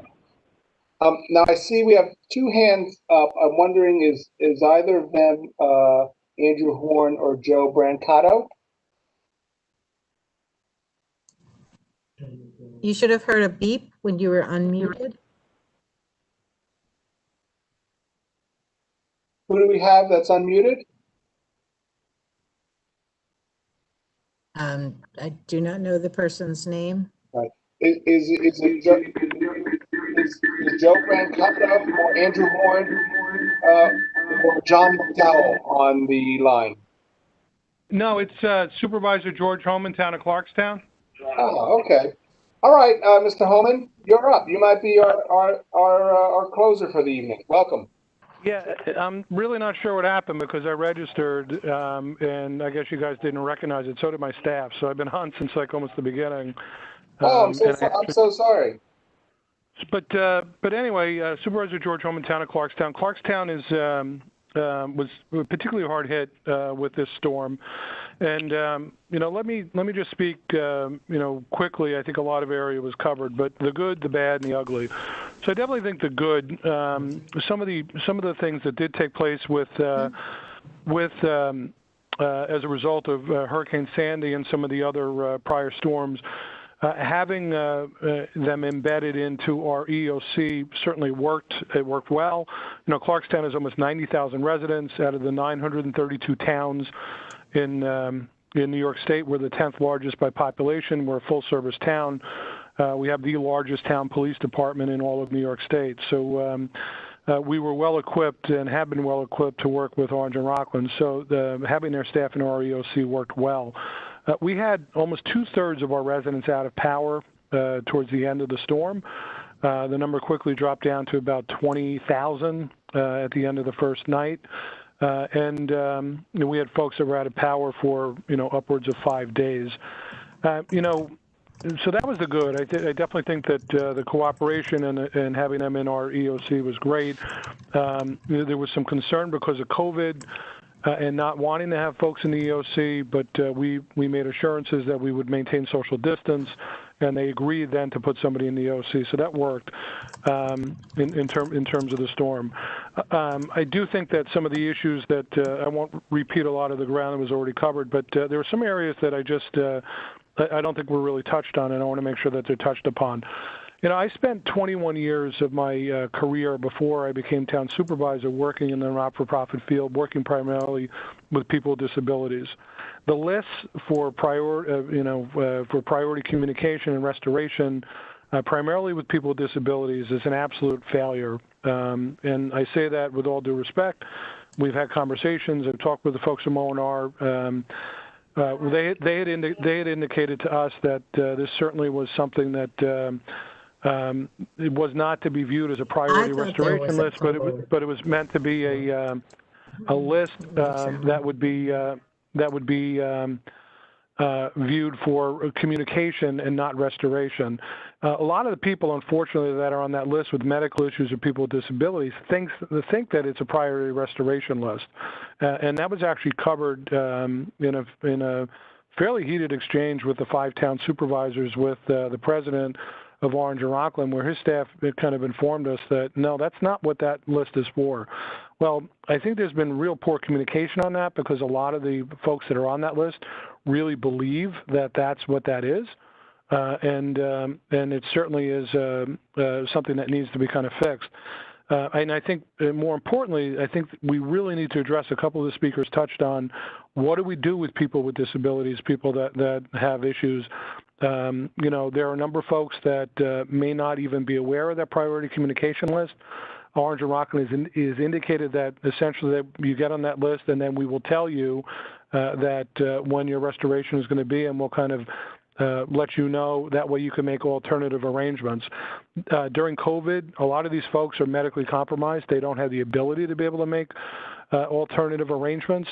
Or in some instances, folks just don't have the financial wherewithal to go to a hotel. And so I definitely think something more needs to be done with people with disabilities. That's a significant issue. Also, there are loads of folks that maybe they don't have ventilators at home, but they have oxygen collectors, they have CPAP machines. We had during the storm, we actually had an individual that had recently had his leg amputated, and he was unable to get power, restored quickly, and it took them about the better part of a day to get in touch with Orange and Rocklin because there were some initial communication issues. And ultimately, they were told, well, go back to the hospital. He had just been discharged from the hospital, and obviously the hospital wasn't taking folks during the COVID epidemic. So, my solution to it, and I've suggested this to in the testimony that I offered to the Joint Committee of the Senate and the Assembly that took place over the summer in August, as well as to our local assemblyman and senator. I certainly think that there has to be some out-of-the-box thinking on this. There are folks that can't afford generators. There are folks that cannot afford transfer switches. I think that there needs to be some consideration for maybe some type of extension of the rebate program that would enable folks who can't afford it to be able to have a transfer switch, and maybe the availability of a portable generator in the event of an emergency, particularly elderly and people with medical issues and people with disabilities. Something more has to be done in this area. I think Stephen Reich mentioned it. I think one of the other speakers mentioned it. Something more has to be done as it relates to that, because I think that's just an abject failure in terms of how we're trying to help the most vulnerable people within our community when we have these storms, and these happen fairly frequently.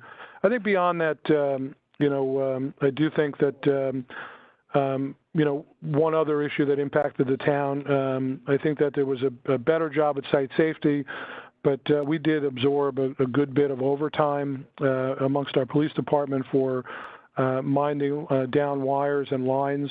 I do think that there has to be a lot better coordination between the municipalities themselves, in particular, with the utilities. I think that we've done our very best, but I think it's probably uneven amongst some of the municipalities. But even more importantly, some of the other utilities, Verizon, they were light years behind Orange and Rocklin. I think more has to be done with that, and I think there can be some better coordination between the utilities themselves, and hopefully something can come out of this with that. And then finally, I would just stress, we've had a decent working relationship with Orange and Rocklin. I think it's been strengthened since the end of this, and things need to improve in some ways, certainly as it relates to infrastructure. After this storm, we had our own after-action meetings amongst our EOC, amongst our staff, our emergency management officer, our police department, our police chief, my office, all the staff that are involved with it, along with Orange and Rocklin. And we were one of the first municipalities to kind of sit down with O&R afterwards. And we've highlighted about 20 areas within our town that go out frequently where we believe there needs to be some significant infrastructure upgrades. We have been a little more aggressive in trying to push for more tree trimming within our town. That may not have always been the case, but certainly in my 5 years, now 6 years as supervisor, we've been more open to that. But I do think that there needs to be more in terms of infrastructure, and rather than looking potentially to issue fines, which in the end may only be meted back out to the customer, I think maybe we should be looking at an increase in infrastructure spending. We've targeted certain areas immediately after the storm. Within about a month of the storm, there was an agreement. Orange and Rocklin agreed after probably the last 3 of the last 5 events. They lost between 6 and 10 poles on a causeway that goes across the public reservoir in the middle of our town, and they're undergrounding the lines. Unfortunately, that's a $2.5 million project, so it's great that we're going to fix one trouble spot, but we've probably got another 30 areas in the town that have similar issues and conditions. So I would certainly push for some out-of-the-box thinking in terms of maybe an extension of their rebate program. Instead of getting reductions on buying appliances. There should be some funding that the Public Service Commission should consider for folks that are medically fragile, folks that have disabilities, folks that have economic issues that can't afford a transfer switch and a generator and/or generator. They should be looking at that, and there should be more money put into infrastructure upgrades. And I'd rather see that as opposed to fines that might be meted out. And again, our town was hit significantly. I spent 2 nights in my office because I was out of power. More than 60% of my town was out of power for the better part of a day, and we had thousands of people out of power for two to 3 or 4 days, within the town. And as I said, we're a large town. We're 25 miles from New York City. We're the 10th largest town out of 932 in New York State. And I think that if we can do a better job with infrastructure upgrades and a better job with people with disabilities and medical issues that are out of power, we really need to. We shouldn't be facing this on a repeated basis, and it happens storm after storm after storm. So I'll give Orange and Rocklin, their due credit. They're listening. They're certainly working with us since the storm. They've been working with us before the storm.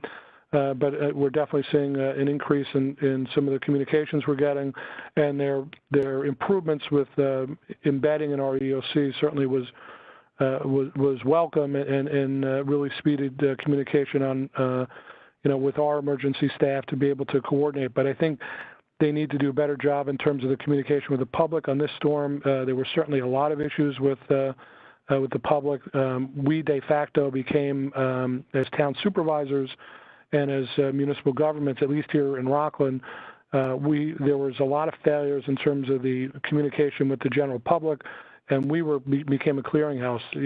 My office itself probably had over 1,000 phone calls in like a 2-day period, 3-day period, from people that just could not get through to Orange and Rocklin or were frustrated and couldn't get updates. So I certainly think that while they've made some improvements in their communication system, there were some shortfalls there. But overall, I do think that we've got to really look at these issues, and I don't know who is, and hopefully the commission will take a look at it. There needs to be something done for people with medical conditions and medical issues, and that list, it's really a priority communication list. It's not a priority restoration list. And I can tell you the calls we were getting is people felt that they were on this list because there would be priority restoration. And that just simply isn't the case. It's priority communication. And Orange and Rocklin told us specifically and have told numerous residents that, no, we're telling you how long you're going to be out of power. We want to give you the most accurate update and estimation so that you can be able to make alternative arrangements. Well, during COVID, with somebody that's immunocompromised and somebody that's had a significant medical issue or somebody that's, with disabilities who might be financially limited, may not have the support structure in place. These people were, basically kind of left on their own devices. We, as a town, were literally going out and bringing portable generators that we had to be able to help some of the most critical. And it shouldn't be the role of the town. It should be Orange and Rocklin working hand in glove with their own customers, and we can help them to identify those that are in need. And there's got to be a program that can address this need. So that's the comments I wanted to offer. I think it amplifies maybe some of what was offered from other speakers as well. Thank you. I appreciate it. I want to talk, if you have just a couple of minutes, follow up on the communication issues. First, more broadly, and then in particular, communication issues that may have existed with the life support equipment individuals. When you say that there were communication issues and you had like 1,000 calls from constituents, what exactly was lacking, and what was the impact, if any, on the town and your ability to do what fulfill your responsibilities as supervisor, allocate resources, etc.? So I'll tell you specifically the issues that there was an issue with the outage map at one point for a significant portion of one day down here in Rocklin. I'm not sure if you were aware of that, but there was definitely an issue there. So folks couldn't get update. I think that was fixed. But the bigger issue was people just were not really able to get through, particularly the first couple of days, the first day and a half. There were some significant communication issues. So what did people do when they couldn't get through Orange and Rocklin's phone system? We repeatedly were told that people were calling and they were getting a prolonged busy signal or having to wait for a prolonged period of time. And they could not get anybody. They could not get a live voice. They were getting automated messages when they did get through. We did have people. Then they would then turn to the town, and they would either come in to the town because they knew town hall was open because we have a generator and we're always open. We never close, or they would make phone calls to the town. So those were some of the issues. It was more earlier on in the storm, the first 2 days primarily. And then I think the frustration was people just at that point were getting estimates that were somewhat delayed, afterwards. But certainly the first couple of days it was fairly significant.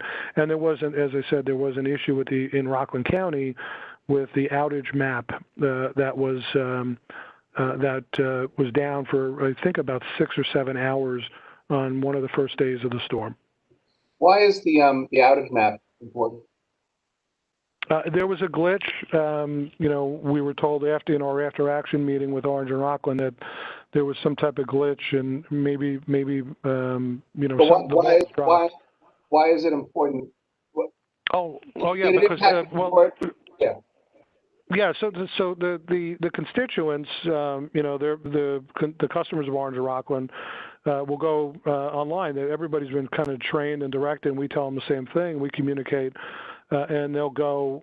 Folks will go online, and they'll see the outage map, and then they'll be able to see what's been reported, what are the estimated times, and it just wasn't updated. It wasn't updated for a prolonged period of time on that one particular day earlier in the storm, and so that also exacerbated the situation because people are saying, I reported I'm out, and they don't have it listed, they don't have my area listed, there's no estimate.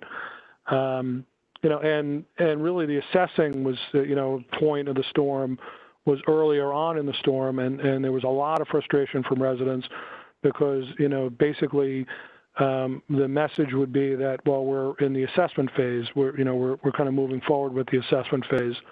And so that, that was the better part of the first 2 days of the storm. There was a lot of assessment that was taking place down here, and folks were not getting the particular updates. And they go to the outage map, and that's what people have been told to do. So imagine the frustration. You're out of power. You're trying to figure out what to do. You can't get a live voice on the phone, and then you go to the outage map, and the outage map isn't updated, and you reported your house, as being out, your neighbor, a wire down in your neighborhood, and it doesn't show up, and it doesn't show up for the better part of a day. So there were definitely some issues with that. And then, so what happened? People, they don't know what to do, so they call the town supervisor's office. And so we had literally hundreds of calls just on that alone earlier on in the storm. And what we would, so obviously we had staff working extra hours. I worked a bunch of 20-hour days through the storm, so did a bunch of my staff. Our police, we had a lot of police overtime guarding wires. The site safety, I think, improved, later on in the storm, but certainly the first day or so, we incurred a lot of overtime amongst the police department because we had to kind of guard guard more wires than we had anticipated. And we've done all the other things that other municipalities have done.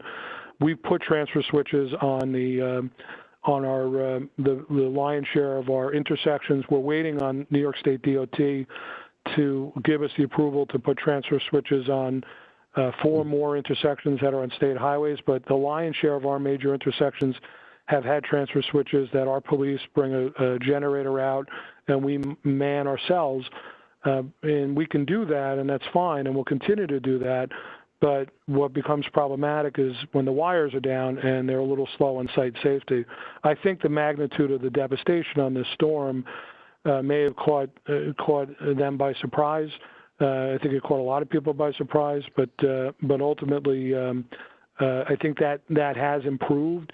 At least that's been my my assessment over the last number of storms. But again, I will tell you, I did have a conversation with Sam Fratto, who's the head of the IBW 363, and he indicated that they're at the ready, if they need additional site safety folks. I know Stephen Reich from the laborers, they're willing to do it as well. So I'd encourage, the commission to encourage O&R to get even more folks, up and trained as site safety people, because the more cops we have guarding wires, the more expensive it becomes for us. I mean, it's no secret, the police, in the New York City suburbs, Westchester, Rocklin, Long Island, are amongst the highest paid police in the state. And so we really don't want our cops on overtime, babysitting a wire. We'd rather have, somebody who's trained, who has some experience, particularly maybe from the trade, the trade unions, to be able to do that. But again, back to the communication. Earlier on in the storm, there were definitely some issues. It was our first call with the municipal governments was almost 24 hours after the storm in Rocklin. So I would have preferred that the call was a little bit earlier. I think it happened in the afternoon of the day after the storm. I definitely think that they could have been a little quicker on that, but I can't fault them in terms of that communication. They have our critical infrastructure list. The communication with us was good, but what happened was, because the general public was having issues with the site, with the outage map, and not being able to get a live voice on the phone, they were calling not just my town, but they were calling all the other 4 towns in Rockland County. And the 5 town supervisors here work very closely together, very well together. And so we share an awful lot of information. And that was all of our perspectives. We all were inundated with calls with people not being able to feel comfortable that they actually, their report was actually lodged. Through every storm, you'll have mistakes that'll take place where somebody logs in and they get bumped from the system. That happens periodically. I guess it's just with the volume of what takes place with their system. But what we did see is the map wasn't updated, as I said, for 6 or 7 hours earlier in the storm on one of the days in particular. And just people were frustrated, the general public. And so what do? By default, they go to the town supervisors. And like I said, we had like 1,000 calls in 3 days. We didn't get back to normal until, well after a week afterwards. Now, after the storm, I can tell you the after-action meeting with O&R was great. And we identified a lot of areas that we told them, this is what we're seeing. These are areas that always go out. We need to do something here. Can you underground these wires? Can you put in reinforced poles? Can you put in reinforced wires? What are you going to do with more aggressive tree trimming? Tell us what you're going to do to harden this infrastructure, because these people go out all the time. And to their credit, we've had, I think, 3 meetings with Orange and Rocklin. I've been out in the field where the town is actually undergoing to undertake a road widening in one of our in a critical corridor, and we've had some discussion with Orange and Rocklin about them reinforcing the lines and doing some more aggressive tree trimming in that area. It happens to be surrounded by literally 5 schools and several churches and major schools like the BOCES campus, the Jesse Kaplan School, which serve, through BOCES, which serves children with disabilities, Felix Festa Middle School, which I think is the 2nd or 3rd largest middle school in New York State, Albertus Magnus High School, the Catholic High School. They're all within 0.2 of a mile on this critical corridor. We're actually going to be doing a road widening project in 2021 that we've moved up on the priority list, and we've asked O&R to significantly harden that infrastructure, because those schools are frequently impacted and going out, and it's one of those areas that we've told O&R this needs to be fixed, and they're working with us to try and fix it. And then, by the way, before I ask you one last question, I do want to ask you about communications and the life support list. Would you be able to quantify and measure and inform us of the overtime costs associated with the aftermath of Isaias? Oh, sure. Absolutely. We've already kind of done that and prepared some stuff, in light of of a declaration with FEMA, but we were well into the tens of thousands with police overtime. We certainly had significant highway department overtime as well. But as it relates to the wire guarding, that was into the tens of thousands for the storm. All right. And then lastly, the communications in connection with the life support equipment. I know there are issues that you explained very well regarding the lack of ready alternatives for people who have that equipment and whose power is out. But are you aware of any issues concerning Orange and Rockland's reaching out and checking up on those individuals, knowing who had power and who didn't, so that arrangements could potentially be made? Anything in connection with that aspect of the communication problems? So we had a couple of people that said that they were having difficulty getting in contact with Orange and Rockland early on in the storm. I do think that probably cell phones. We had a number of cell towers that went down. I think one of your earlier speakers spoke about that, and I think there needs to be some more redundancy. And we're certainly talking with some of the cell providers here that are located within our town to make sure that they've got generators, or they're planning for generators. But there definitely was some cell phone issues. And yet we did have a few folks that, I think we actually kept a list of people that said that they had communication issues. But by and large, if you were on that list, eventually you were contacted. Somebody from O&R, at some point, spoke with you. But really what happened with that was, most of the people on that list, they all kind of had the same reaction. They were like, well, I'm on this list because I'm going to be restored more quickly because, I have this I have this medical equipment that requires power. And there's a number of people that they're of means and they've been able to do generators if they have that situation. There's a lot that haven't. And so that was kind of the misunderstanding. And I have to be honest with you, it kind of bled over to the municipal officials, and it was actually discussed in one of the calls, and the Orange and Rockland staff did a great job of kind of explaining to us and saying, no, that's not a priority restoration list, it's a priority communication list. I can tell you our experience was, and not just mine, but the other 4 town supervisors in their towns as well, people that were on that list have come to believe that they would get priority restoration by being on that list.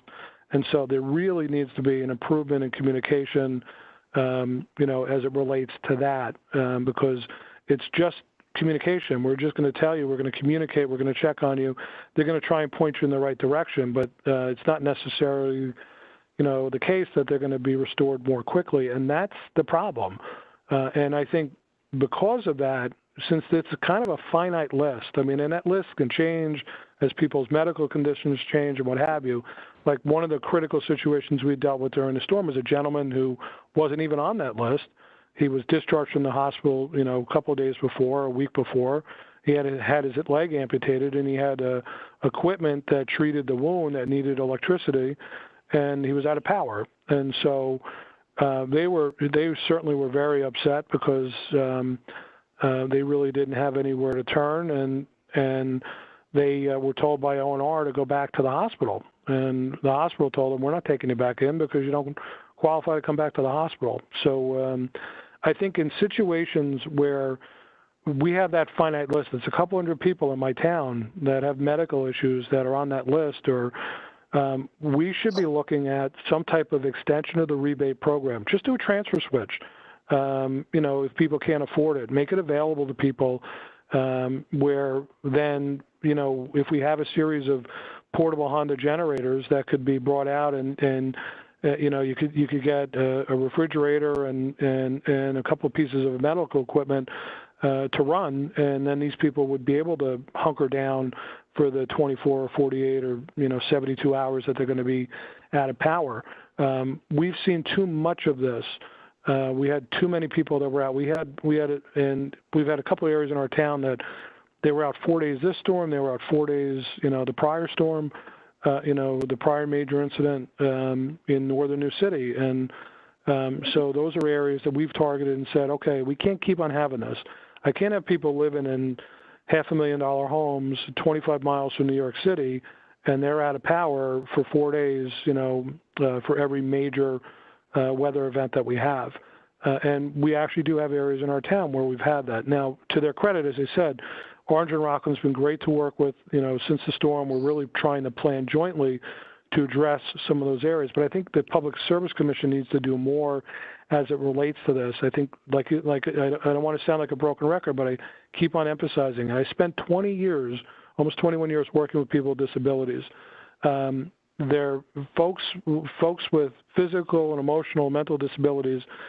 Oftentimes they don't have the support system, they don't have the financial wherewithal, and I can't believe at this point, more hasn't been done to try and come up with a creative approach as it relates to infrastructure with these folks.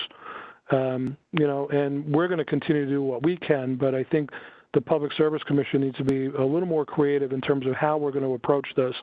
And like I said, I would be in favor of fines, but I would certainly be in favor of whatever can be done to kind of target that, because that's a finite need. How many people have medical issues within this catchment area, not just my town, but within Orange and Rocklin's catchment area, and what can be done to fix that and have them better prepared, because these storms are coming more frequently, and we can cut as many trees as we want. We can do everything that we possibly can, but people are going to be out of power.